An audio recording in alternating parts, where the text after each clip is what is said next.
Construa seu sucesso aos poucos. É sobre desfrutar cada momento, viver cada momento e aprender com cada momento. É muito perigoso quando você está só focado numa coisa, porque quando aquela coisa acontece, quando aquela realização acontece, a pessoa tem uma sensação de, parece que perdeu o tempo, não era tudo aquilo, não era bem assim. Por quê? Porque você tem aquele foco e você esqueceu todo o resto ao seu redor. Você esqueceu de dar valor a coisas importantes durante o processo. Você esqueceu de valorizar as pequenas vitórias. A pastora Amélia falou de uma questão. Tem a ver também com o que você entende por sucesso. Não confunda sucesso com fama. Não confunda sucesso com muito dinheiro. Existem pessoas que o acaso da vida, elas se tornarem conhecidas ou ricas. Por exemplo, um familiar muito rico morre e lá no testamento ele deixa para alguém. De vez em quando aparecem umas histórias dessa. Dia desses eu vi, na Inglaterra, uma senhora faleceu, uma mulher podre de rica, aí ela faleceu e deixou não sei quantos milhões para um sobrinho. Ora, esse sobrinho, ele não fez nada para adquirir isso. Ele foi alcançado por um acaso da vida, por uma sorte. E a Bíblia fala sobre isso. Algumas pessoas desdenham muito dessa questão, né? Dizem assim, não, gente, a sorte, o acaso, ele existe. Tem gente que está no lugar certo, na hora certa. Não adianta mirar nas grandes realizações se fracassamos nas pequenas coisas. O sucesso verdadeiro é o resultado de quê? De pequenas realizações ao longo da vida. Para um pouquinho e pense aí. Quantos pequenos projetos você empreendeu e você concluiu? Talvez você não tenha nem dado o devido valor, mas você concluiu aquela etapa. Você disse, eu queria fazer tal coisa. E você fez. Sucesso é esse acúmulo aí de realizações. O que eu falei, saiu de casa para fazer seu trabalho e fez, já conta para você. Deu certo, eu fiz, eu fui bem sucedido. Eu vou fazer uma viagem. Você foi, você se divertiu, você descansou e voltou. Você foi bem sucedido. Saí de casa para fazer uma venda, fui lá, vendi, negociei. Você foi bem sucedido. Então não é um lugar, mas é todo esse processo. São essas pequenas coisas diárias, semanais, mensais, os pequenos momentos, as lições que a gente aprende. De repente a gente está no trabalho, trabalhando com alguém, às vezes, uma pessoa, duas pessoas. E uma situação ali que acontece muda a sua vida em termos de lição, de aprendizado. E você evita um problema lá na frente, você aprende a lidar com a situação. Tudo isso é um tijolinho aí do sucesso. Volte comigo. Você não precisa chegar no destino final para ter sucesso. Você pode ter sucesso hoje, no lugar onde você está. Você pode ser o melhor na sua área de atuação. Aqui tem a ver com, pare de olhar para os outros, comece a focar na sua vida. Aí eu volto lá para o princípio. Se você for olhar para as pessoas, só o que você conhece, você nunca vai ter de fato a dimensão real, porque você não conhece a história de cada um. Às vezes você olha para uma pessoa, volta para o negócio da herança, porque isso acontece muito. O pastor e eu, de vez em quando, a gente se depara com uma história de alguém. Assim. A gente viaja, aí a gente chega num lugar e, poxa, essa pessoa, olha que bênção, tal, e a pessoa está realizando. É o que a gente está vendo. Tudo. E aconteceu rápido, em 2 anos já aconteceu isso. Aí vem alguém e diz, pastor, o senhor sabe a história? É que o pai faleceu e deixou milhões. Aí eu, agora eu entendi. Porque a gente fica olhando só para o exterior, a gente não sabe a história. A gente, meu Deus, eu estou trabalhando há 20 anos, 30 anos. Sim, mas você não teve o pai que deixou uma herança milionária para você. Você não nasceu, é a história. Eu sempre digo, na Bíblia, eu acho que um dos melhores exemplos sobre isso é Davi e Salomão. duas histórias diferentes, ligadas apenas por um DNA. Duas histórias completamente diferentes, ligadas por um DNA. Davi era ninguém. Era da família, como ele mesmo diz, a menor, Benjamim, menor tribo. Menor família, era uma família tipo da roça. Se fosse hoje, era a família da roça. Óbvio que no contexto dele, a maioria do povo morava na roça, no sítio. Mas no caso dele era roça mesmo. Morava lá naquela terrinha. A Bíblia, eu acho maravilhoso porque a Bíblia faz questão de enfatizar. E Davi estava cuidando de poucas. Ele poderia dizer, estava cuidando das ovelhas do pai. Não, poucas, para deixar claro, o cara era pobre. O cara era pobre, a família era pobre. Tiveram a sorte Jessé teve a sorte de ter um bom DNA, ter uma boa genética e fez uns filhos tudo bonito, forte. E foram recrutados para trabalhar no exército. E por isso, eles tinham alguns benefícios, mas a família continuava sendo a família pobre. Então, Davi é o cara que sai das ovelhas, é ungido, mas passa por todo o processo, dia após dia. Ele é ungido com 17 anos. Mas ele só chega ao trono aos 30. Ele fica ali e foge. Ao trono, vírgula, né? Ele só é declarado rei aos 30, mas ele tem todo um processo até subir de fato ao trono de todo Israel. Porque primeiro ele começa a reinar em Judá. Porque vocês sabem da briga, né? Dos dois, não precisa daquela confusão de Saul querer matar ele. Então, é o cara que sai do nada, vai galgando ali, devagarzinho. Eu tenho a unção, Deus está comigo. Mas, toda uma história, todo um processo.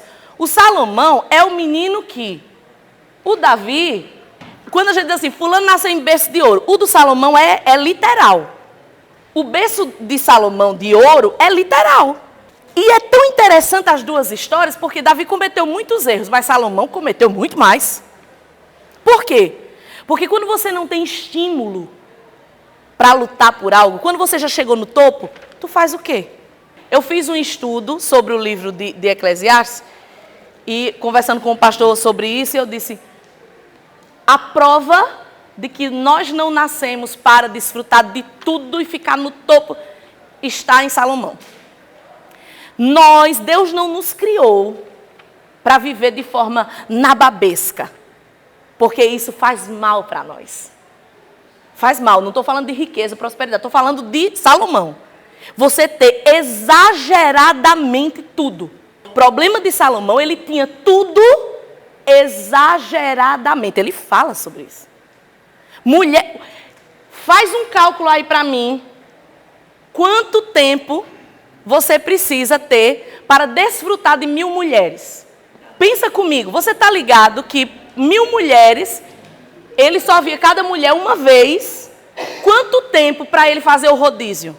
Quase 4 anos para fazer, 3 anos, vamos botar 3 anos no mínimo, para fazer um rodízio. Qual a necessidade disso? Ou seja, não é só físico. A questão não é só física. A maldade, a carne, não é só físico. Onde é que um homem vai dar conta de 1000 mulheres? Não dá conta.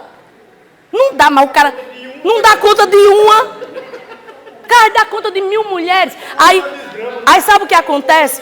Olha, aí sabe o que acontece? Por isso que alguns filmes relatam, né? Relatam algumas histórias assim desta época, que, por exemplo, a mulher que fazia parte ali do harém, do sheik, do rei, seja lá do que for, elas arrumavam um cara e ficavam escondidas com o cara. Porque ela era esposa só de nome. Salomão tinha esposas de nome, tinha mulher ali que eu acho que ele nunca viu na vida dele. E isso é nojento. Por quê? Porque ele acabava com a vida de uma mulher. Porque elas não tinham escolha. Não podiam viver a vida delas. Entendeu? Então, o cara, por que tantos problemas? Eu estou falando uma área na vida de Salomão, mas ele foi muita coisa. Por quê? Porque quando ele nasceu, o pratinho era de ouro. A mamadeira era de ouro com a chupeta da borracha tirada da seringueira. Mãe da Amazônia. A roupa, o lençol que embalou. E a Bíblia diz assim, ó, Robson, a Bíblia diz assim, E no tempo de Salomão, não tinha nenhuma guerra. Ele vivia assim, ó, no palácio, sem fazer nada. Aí vamos fazer uma aliança ali, aí casava com uma mulher, pegava outra. Aí ele diz, eu comi, calma, comida. Eu comi muitas comidas, né? Calma, porque eu estou falando uma coisa e misturei, né? Calma. Deixa eu concluir a frase. Né? Senão, eu comi muitas comidas diferentes. Ele diz, eu participei de banquetes, eu bebi, eu provei, eu experimentei. Ele não... A gente fala sempre da coisa das mulheres, porque 1000. Mas ele fala em Eclesiastes sobre tudo que ele diz. Ele diz, eu conheci todas as ciências, eu conheci todos os assuntos, eu falava sobre tudo. Aí eu digo, falava sobre tudo e as mulheres fizeram tu pecar no final da vida, jumento. Como é aquela música do Kairos, né? Aí diz assim, tem crente que é igual Sansão, vence um leão, mas não vence uma mulher. Mata um leão, mas não mata. O Salomão, eita, tem paz, mas não conseguiu dar conta de botar ordem em casa. Demasia, gente. O problema de Salomão é essa questão da demasia. O pastor sempre fala, vocês conhecem isso. Analisa, uma pessoa com 20 anos de idade, ela não está preparada para ter milhões numa conta. Eita, mas ele é muito inteligente, ele ficou famoso, ele fez um vídeo, ele não está. A pastora Meila sabe disso, que estuda a área. A mentezinha não está formada. E principalmente se for homem, isso é a ciência que diz, que biologicamente, os homens, o tal do córtex pré-frontal, eu vi uma psiquiatra ela dizendo que em homens, para ele se formar totalmente, 25 anos. Isso de forma, assim, geral. A gente sempre fala essas coisas geral. Tem as exceções? Tem. Eu conheço um que está com 70, acho que o córtex está só na metade. Eu acho que o dele deve estar em construção, tá assim, aquela plaquinha, em construção, né? Mas, no geral, ela disse 25 anos, as mulheres, algumas, conseguem um pouquinho mais cedo. Isso é biologia, tá? Físico, não tem nada a ver, físico. Mas diz que, no geral, homens e mulheres, né, 25 anos, não é isso? Tanto que, vocês já ouviram falar de algumas pessoas que chamam adolescente até gente de 21 anos? Você já viu essa história aí? E a gente é contra, óbvio, né? Porque adolescente, mas é porque eles se baseiam nisso. Porque segundo a biologia, não é a questão de maioridade penal, maioridade civil, mas é a questão de, biologicamente, nós só estamos prontos como indivíduos adultos, nós só somos considerados adultos aos 25 anos. Então, veja, uma pessoa, aí vamos dizer, por mais inteligente que seja, onde é que um menino de 18, de 20, está pronto para lidar com fama em excesso e milhões em excesso? Não está, gente.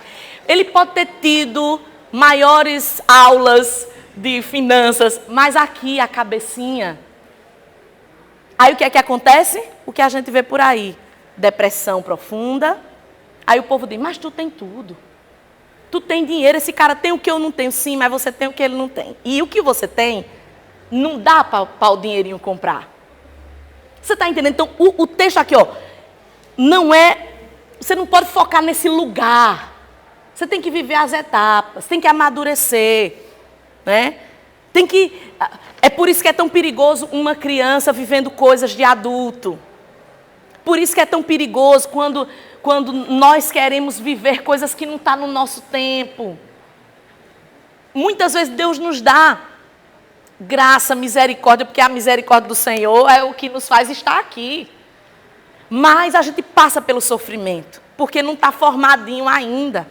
Né? Aí olha o conselho aí, estabeleça pequenas metas de curto prazo. Por mais simples que pareça, pequenos sucessos fazem o quê? Isso aqui é vida, saúde, ó. Mudam o nosso ânimo e nos estimulam a buscar mais. Minha meta é comprar o carro do ano, mas não é qualquer carro. A minha meta é comprar um carro que hoje ele está custando 500 mil reais. O que vai acontecer? Deus pode te dar isso a qualquer momento? Pode, mas vamos falar humanamente. Você vai ter que trabalhar absurdamente durante muito tempo para chegar lá. O que é que vai acontecer? É muita energia. E muitas vezes vem a frustração porque o tempo vai passando e você não vai conseguindo. Não é melhor? E o carro vai aumentando, o desgraçado não para de aumentar. Agora não é melhor, pense comigo, esse é o meu foco de vida, aquele carro lá.